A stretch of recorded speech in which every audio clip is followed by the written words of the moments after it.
Halo guys, balik lagi dalam channel gua. Beberapa bulan yang lalu kita pernah mendengar kabar tentang kematian George Floyd yang dilakukan oleh oknum-oknum kepolisian Amerika guys, dan memicu kemarahan publik Amerika kepada pihak kepolisian, bahkan kepada pemerintah Amerika. Kenapa kok aparatur negaranya sangat-sangat arogan? Tetapi guys, kalau kalian bisa mundur lagi ke belakang atau flashback tepatnya di tahun 2015, ada kejadian yang lebih gila lagi guys. Penembakan yang dilakukan oleh orang kulit putih kepada orang kulit hitam di dalam sebuah gereja guys. Dan kejadian ini sama dengan hal yang terjadi di Islandia Baru. Penembakan oleh orang-orang rasis kepada umat Islam ketika berada di dalam masjid. Inilah guys, rasis ini benar-benar masalah yang sangat krusial, masalah kemanusiaan. Oke guys, tanpa berlama-lama lagi, langsung kita bahas.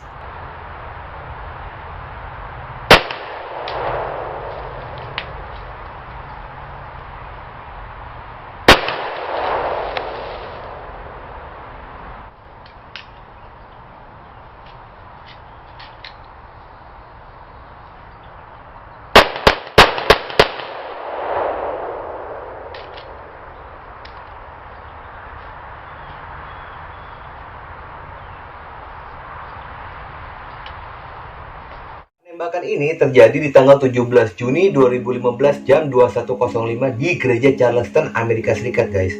Gereja Charleston ini sedang mengadakan acara kebaktian doa pengkajian Alkitab yang dilakukan secara rutin oleh pihak gereja dan dipimpin oleh seorang pendeta senior sekaligus dia senator negara bagian Salemata yang bernama si Pinckney. Sebelum melakukan penembakan, dia itu udah standby duluan di samping gereja sambil menunggu para jemaat gereja itu datang, lalu masuk ke dalam gereja dan memulai acara kebaktian doa itu. Barulah si Dylann Roof ini mengendap-endap masuk ke dalam gereja, lalu dia duduk di bangku paling depan. Dan pada saat itu kondisi di dalam gereja itu sedang mendengarkan khutbah dari pendeta.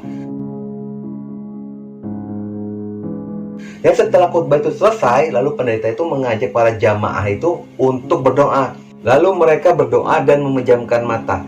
Nah, disitulah guys, pada saat jemaat itu memejamkan mata, lalu si Dylann Roof itu mengeluarkan pistol guys, dan tanpa basa-basi dia menembakkan secara brutal ke semua orang, termasuk ke pendeta dan jemaat yang ada di situ. Sampai ada satu kejadian pada saat Dylann Roof ini sedang mengisi atau sedang reload senjata itu guys. Jadi ada jemaah yang bernama Tiwanza Sanders ini beranikan diri untuk bertanya alasan dia kenapa dia melakukan penembakan kepada jemaah yang ada di gereja itu. Lalu apa guys jawabannya dari si Dylann Roof ini? Dia mengatakan, saya harus melakukan ini karena kalian telah memperkosa wanita-wanita kami, kalian telah menguasai negara kami, dan kalian harus pergi dari negara kami. Setelah dia puas menghabisi 9 nyawa yang ada di gereja itu, ternyata guys si Dylann Roof itu berencana untuk bunuh diri. Lalu dia menodongkan pistol itu ke kepalanya dia. Dan setelah dia tarik pelatuknya, ternyata pelurunya nggak ada guys, atau pelurunya udah habis. Dan disitulah Dylann Roof itu memutuskan untuk segera pergi meninggalkan gereja itu.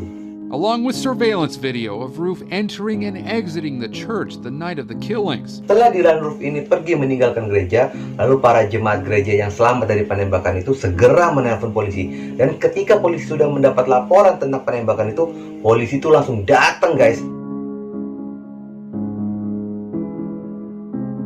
Dan guys, kasus ini bukan hanya ditangani oleh pihak kepolisian pada saat itu, tetapi guys, FBI pun dia turun tangan karena menganggap ini kasus yang sangat sensitif.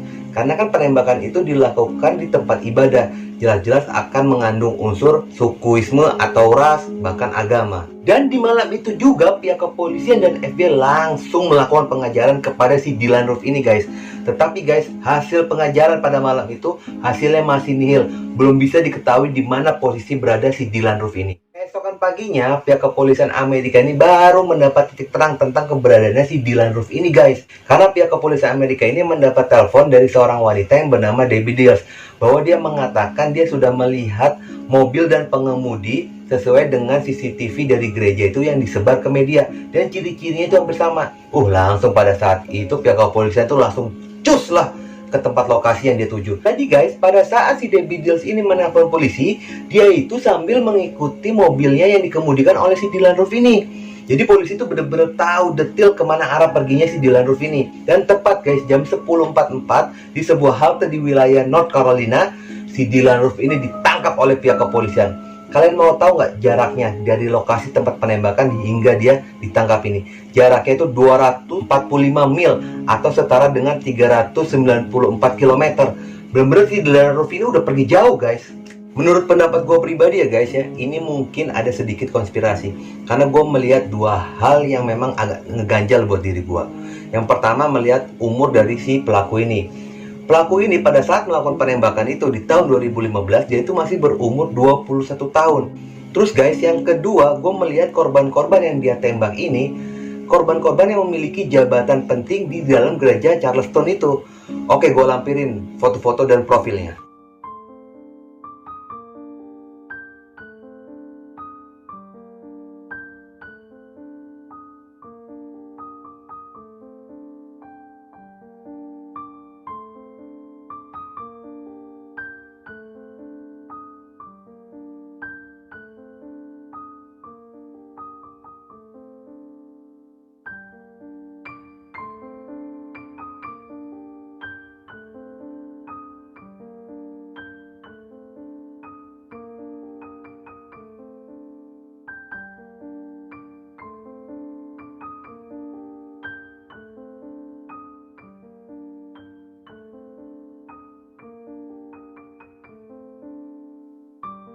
Itulah guys, kenapa gue berpendapat kalau ini ada konspirasi. Kok aneh, agak sedikit aneh menurut gue. Dari sekian banyak jemaat yang ada di gereja itu, kok bisa tepat banget dia melakukan penembakan terhadap orang-orang yang memiliki posisi khusus di dalam gereja itu. Seperti sudah ditargetkan. Ya, ini menurut pendapat gue pribadi ya guys, entah menurut pendapat kalian. Down at the table in front of him. During his FBI interview after his arrest, he was asked whether he wanted to kill more black people. Oh, no, I was worn out. Ketika sudah ditangkap dan dilakukan interogasi oleh polisi menanyakan motif apa sih atau dasar apa sih dia melakukan penembakan di gereja Charleston itu, ternyata guys ada 3 motif utama dia dalam melakukan penembakan itu. Yang pertama guys, dia itu kesel bahkan kecewa dengan vonis pengadilan yang dijatuhkan kepada Zimmerman. Zimmerman ini seorang kulit putih guys. Jadi Zimmerman ini melakukan penembakan kepada Trayvon Martin, seorang kulit hitam. Tetapi setelah ditangkap lalu divonis, pengadilan menyatakan Zimmerman ini bersalah guys. Motif yang kedua guys adalah kasus kematiannya Freddie Gray, seorang kulit hitam. Jadi guys, Freddie Gray ini ditangkap oleh pihak kepolisian Baltimore pada saat itu. Lalu dibawalah Freddie Gray ini ke kantor polisi. Ketika perjalanan ke kantor polisi, ternyata Freddie Gray itu mengalami koma.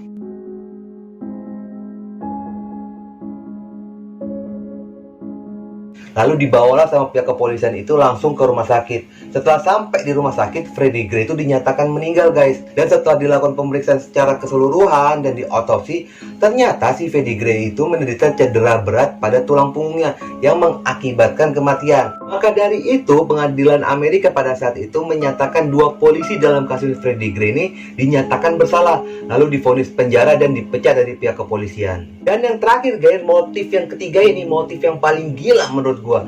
Karena apa?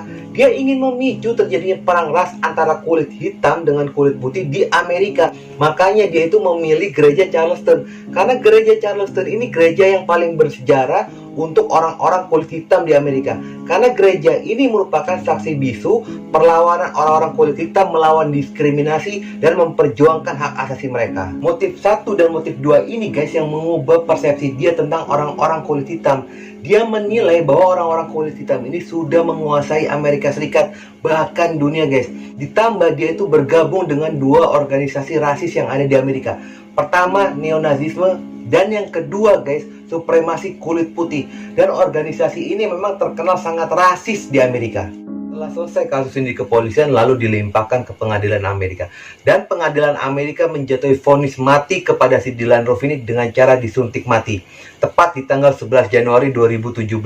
Tetapi guys, di Januari 2020, pengacara ini masih mengupayakan untuk mengajukan keringanan kepada pengadilan. Dengan 2 alasan guys. Alasan yang pertama guys, mengenai keselamatan si Dylann Roof selama di dalam penjara.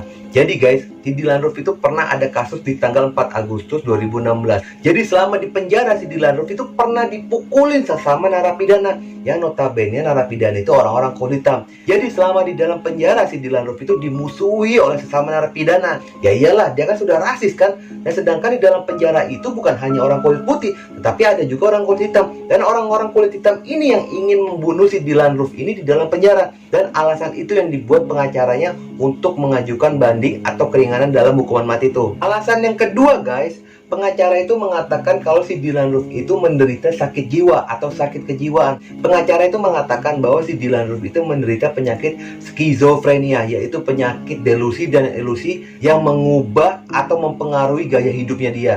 Sehingga orang yang memiliki sakit jiwa itu tidak layak untuk dihukum mati. Tetapi guys, gue udah mencari-cari data, dan gue belum dapat data itu apa sudah disetujui atau belum bandingnya yang diajukan oleh pengacaranya si Dylann Roof ini. Jadi gue hanya bisa memberitahu sementara ini vonisnya masih vonis mati guys. Dalam kasus ini guys, gue sangat salut, bahkan acungin 2 jempol lah kepada masyarakat Amerika, terlebih orang-orang kulit hitam. Mereka tidak terpancing dengan provokasi yang terjadi atau yang dilakukan oleh si Dylann Roof ini guys. Dan ini guys bisa dibuat pelajaran untuk masyarakat Indonesia. Jangan mudah terprovokasi oleh oknum-oknum yang ingin menghancurkan persatuan dan kesatuan Republik Indonesia ini guys. Jadi tetap tenang, tetap berpikir, dan jangan mudah dihasut. Itulah guys kasus rasis dari banyaknya kasus rasis yang terjadi di Amerika. Semoga ini bisa menjadi pelajaran untuk kalian, bahkan untuk diri gua guys. Oke guys, jangan lupa ya, ikuti terus video gua. Oke?